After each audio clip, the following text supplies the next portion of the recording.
बढ़ते शराब और मांसाहार की वजह से देश की व्यवस्था अस्त व्यस्त होती चली जा रही है। नशा छुड़ाने वाले जिम्मेदार भी खुद इसमें फंसे हैं।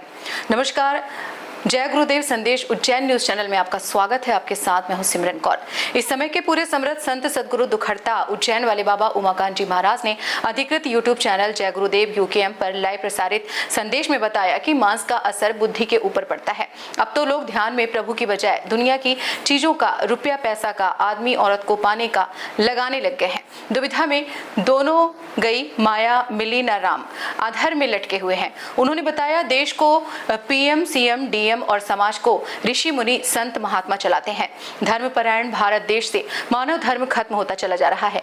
आप भी सुनिए विदेशी और भारतीयों में कौन सा बड़ा अंतर है जो विकास को रोक रहा है, स्वयं महाराज जी के श्रीमुख से।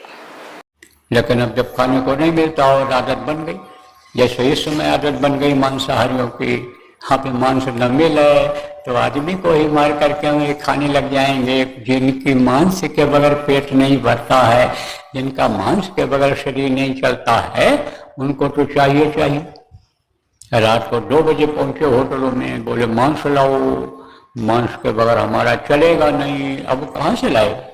तो कुत्ता लगे रहते हैं होटलों के आसपास। खाने को कुछ मिल जाता है, बर्तन बर्तन से जो जूठन निकलता है खाते रहते हैं। मोटे ताजे पड़े और गए, उन्हीं को मार के ले आए और मांस निकाल करके बना के खिला दिया। किसी को पता नहीं किस चीज़ का मांस खा रहे हैं। उनको तो मांस मिलना चाहिए।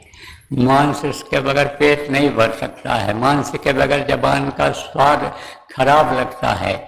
तो मांसाहार उस समय जिनकी आदत बन गई थी तो बढ़ा वो। अब बढ़ा तो कर्मों की सजा मिलने लग गई, नरकों में जाने लग गए। क्योंकि ज़्यादातर देखो ये चर्म रोग जो होते हैं या अन्य रोग होते हैं, ये मांसाहार की वजह से ही होते हैं, गलत खान पान की वजह से ही होते हैं। तो अब इसके उपचार के लिए आपके समझो, उपचार माने दवाई के लिए कुछ करना पड़ता है, ठीक करने के लिए दवाई करनी पड़ती है। तो उस वक्त पर तो ये अंग्रेजी और या आयुर्वेदिक, यूनानी, होम्योपैथिक, बायोकेमिक, ये सब दवाएं तो थी नहीं। उस समय जड़ी बूटियाँ ही थीं, तो जड़ी बूटियों के द्वारा उनका उपचार बताया।